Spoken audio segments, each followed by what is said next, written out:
HooHooHooRobin. Why don't we talk about UFOs for a second? Ooh. You heard about this, right? What? The Apollo astronaut? I'm loving this stuff. This is when astronauts kind of get into when astronauts kind of get into the mix here and talk about this stuff, you gotta give it a little more credence, I think. It's not just an astronaut. This guy walked on the moon. He did the longest moonwalk ever. Yeah. This guy was on the moon. Maybe that drove him crazy, dude.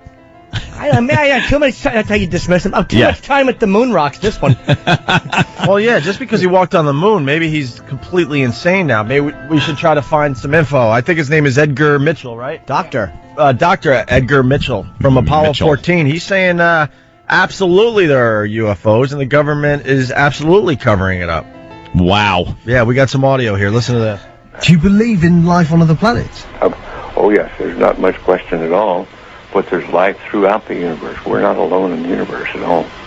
You convinced that we're not alone in the universe? Oh, I know for sure we're not alone in the universe. Hey, Bob. Now, have we been able to identify for sure where the other planets are? No, we have not. Certainly not in our solar system.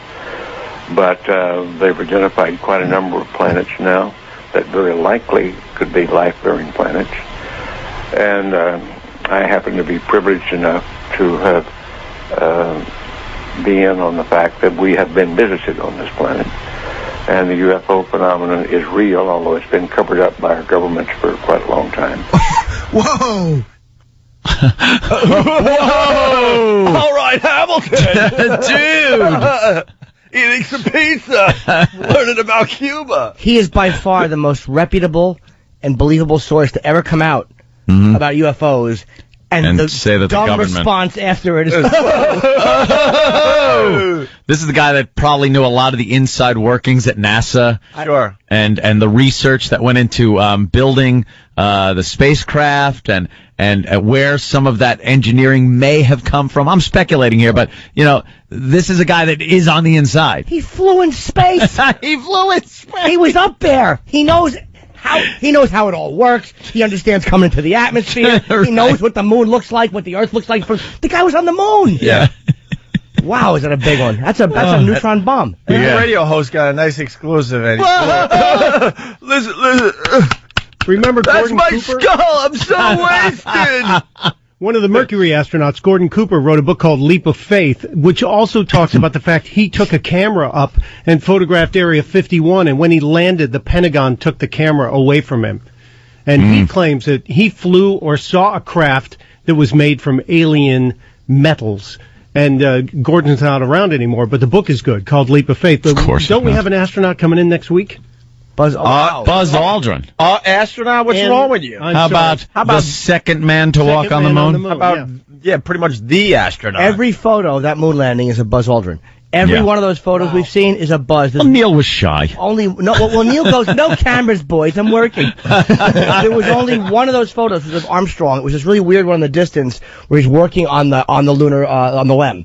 Yeah. That was the only photo of him. You know what? Yeah. I didn't know that until right now. All Buzz Aldrin. Every Did photo. not know that. That's good to know for next week's interview. Does it just jump in the picture? Hey! Yeah. Let's go to Luke in Buffalo. Luke. Hey, guys. Hey. Luke. Hey, if Jimmy and Brooks slow dance... I'm an asshole. Yes. Sorry, guys. Sorry, Luke. We're just laughing at Ant just did like a non-committed Luke. And it was just... I do it every time. It's still funny, though. Oh, I know. I just can't help it. Someone out there's getting it. That makes me laugh, and every time someone, either Bill or Mike, Yeah. I'm almost disappointed when I don't hear, hello, Bill. Mike? Hey, Mike. Go ahead, man. Sorry. Okay, Luke. Go ahead, Luke. Hey, if Jimmy and Brooks slow dance, it would look like Diane and Tony Manero in Saturday Night Fever. Just wrap his arms around her. I'd love to watch you dance to me. I don't even know if that's funny. I don't remember. I remember the piggish woman. I love to watch you dance, Tony. I love to watch you dance. That'd be Jimmy. Hey. Can I pat your forehead, Tony? Remember that pig? No. And then the nanny, what's her name there? Fran Drescher? Yeah, Fran Drescher was in that movie, too. She was the one that came out and was dancing with him. And asked, I guess, to have sex, and he was like, what makes me think? What makes you think just 'cause I dance with you that I sleep with you? And she goes, men have sent me flowers afterwards. He goes, maybe they thought she was dead. You want to hear more from the UFO astronaut? Of course. Dr. Edgar Mitchell talking about UFOs. So, whoa, this is all of this is quite a shock to me. Well, I'm sorry you haven't been reading the papers recently. It's starting to open up quite a bit. So you're telling me, well, there's a lot of information to take on board. Hang on a minute. I mean, listen, I've heard crazy UFO nuts tell me this kind of thing before. I've never had Dr. Ed Mitchell, the sixth man to walk on the moon, a respected scientist in his own right, announced to me that we've been visited by aliens from other planets, and that they definitely are out there. There's no debating it. Well, that's the first time you've ever talked to me, or I've told you about it before. I like this guy. Hey, I'd have told you didn't ask. Yeah. NASA couldn't even dismiss him. NASA said their comment about him was like, we have the utmost respect for him. We happen to disagree with him on this issue. That's all what are they going to do, badmouth him? They're sending some lieutenants over and some captains and majors to say hi to him. Sure. You can't kill one of your astronauts. You can't kill your astronauts. No. He's going to just get food poisoning. What happened to Gordo Cooper, huh? Eh? What happened to Gordo? How old was Gordo when he died? I think in his 60s. See? They all smoked like crazy. Yeah. Do you know the story of Gordo? I honestly don't know. No, I don't. I didn't even know his name. I've heard this guy's name over the years, but Aldrin, Michael Collins, and Armstrong. I mean, those are the astronauts. Right. And who, the original Mercury 7. Who was the one that Jim? Lovell. Yeah. Let's say hi to Dave on Long Island. Dave. Yeah, my uncle was a big shot over in Grumman when they were building the LEM and had the whole Apollo program going on. They used to sit around in a room in Grumman with reporters during these moon shots. And these guys on 14, when they were on their way to the moon, they says, we got something flying next to us. And then they ushered all the reporters out of the room. He swears up and down this was true. Ushered all the reporters out of the room and says, we got something flying next to us checking us out. And they're like, are you sure about that? And he's like, yeah. And then they hung around for a little bit and they took off. Yeah, they all have these, not all, but a few of the crews have had sightings, but they usually write it off as debris from the ship itself, some kind of venting, or, a lot of that stuff follows you. When stuff comes off of a ship, it just follows you. Until something is there to stop a moving object in space, that thing's just going to keep going. I hate your logic. But I'm just saying. I like to think that's a UFO with some weird creature just checking you out. And you really don't have much depth perception out the window to tell if something is close or far away. So if something looks relatively large and you think it's far away, you'd think it's a ship. It could be a part that's very close to you that's very small. That's how NASA has dismissed it for many years. I don't know. I haven't been there. You and I may do that. And Opie may do that. Right. A guy who's on his way to the moon wouldn't do that. Because, first of all, anything that comes off the ship, they would know. It's amazing the amount of knowledge they have about every inch of the ship and what's happening with it. And for them to call in and say something's checking us out, it's not, he would say, I think we got to, the first logical leap an astronaut would make is something was like, I think we have a little debris. Yeah. Most astronauts probably wouldn't call NASA on an open frequency and go, yeah, there's spacemen looking at us. Oh, wait, sorry, no, that's just a tire that fell off. The tire.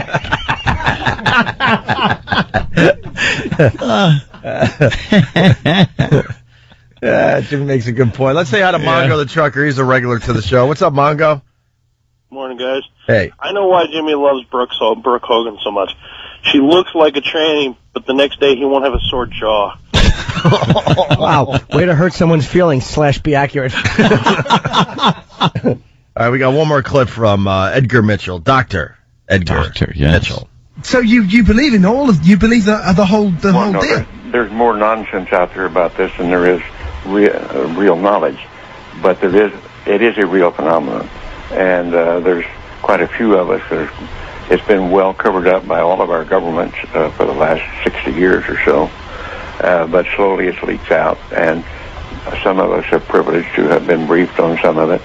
I happen to have grown up in I don't even know whether you know this place, Roswell, New Mexico, where presumably the Roswell incident of 1947 took place, and I'm quite knowledgeable of the lore there, and since I grew up there. But I've also been in military circles and intelligence circles that knows beneath the surface of what has been public knowledge that, yes, we have been visited. Oh, he's so dead. Oh, is he so dead? He figured out what the hell I'm getting up there. And that's exactly what it is, dude. Test tube's going to explode on him. I can finally start talking, because how many more years do I have? Yeah. These guys are scared to talk. They're all starting to spill the beans, all these older guys. Right. Good. Didn't the guy, who was the guy in Roswell, the original, I want to say he was a captain. What's his name? Kangaroo. No. No? I don't get it. Captain Kangaroo. Come on. Jesus. I wasn't thinking Captain. I swear to God, I thought Lieutenant Kangaroo. Lieutenant Kangaroo isn't funny. I should have a colostomy bag slapped against my mouth.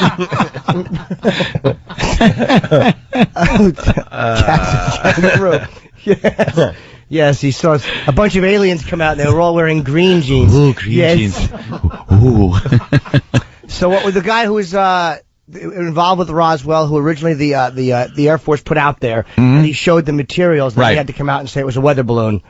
I do not know that guy's name, but didn't he on his deathbed say that it was real? Like, he had to recant his story and say it wasn't real. And on his deathbed, he came out and it was. But then other people recently have said it was a weather balloon.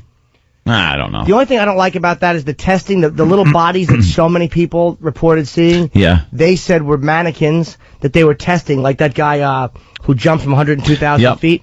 But it turns out that those tests weren't happening until years after the Roswell. Like, it happened in 47, and those tests didn't begin until like the early 50s. Yeah, so they were saying they were those dummies, but they weren't around then. Have you ever seen that there's somewhere online they zoom in on a piece of paper that somebody's holding? Oh, yeah, to try to see what was written on there. Paper, that was pretty cool. And they speculate what the rest of it is under the guy's hand and everything. Yeah, that was recently. The guy giving the Navy explanation or something years ago, or the Air Force. All right, we got. That'll never be completely explained or, demystified. It's just one of those things now that have become such American lore that people don't want to not believe it. But I don't think you'll ever get a definite proof that'll make everybody believe it. I read a story, a book by a guy who was a lieutenant colonel, I think, and he's been dismissed as a nutty guy, but the book was great. He claims to have seen the bodies. I think he said I want to say they were taken to somewhere in Georgia, and he said that all the stuff about UFOs is stored under foreign technologies. It's not stored under space aliens. And he said because the press knows that they can't get into those files. They don't even try to get into them because you're not going to get anywhere. So he said that's where they keep them, as under foreign technologies, because they know that the press. Yeah, why wouldn't they? They can't release that information. Well, we got to ask Buzz Aldrin about this next week. He'll probably dismiss it. Ed, he was always an ass. Well, all right, Buzz. Thank you, Buzz. And then he's going to kick one of us in the groin and leave. I love Buzz. He's a man's man. I love him. I hear he's a bit tense. He clocked the news guy in the face when he said that the moon landings were faked. Right. So Buzz said, they were faked. Why don't you come out and just say that the moon landings were faked? Buzz Aldrin turned around and punched him in the face. The guy was one of those, he wasn't even a news guy. He was a conspiracy nut who was in his face. And I've seen the clip briefly, and Buzz just wasn't. Buzz is a man. Yeah. He walked on the moon. And he was on the moon. Beat it. Ask me, fine, but don't get in my face. Imagine that. You go to the moon, you come back. It's not an easy thing, and it's not a sure thing either, especially when you're on the first crew to do it. And then you got some idiot in your face saying you didn't do it. Oh. Of course you punch him. It's a real man. I know. That's what I want my astronauts to be. Men. Punch first, ask later.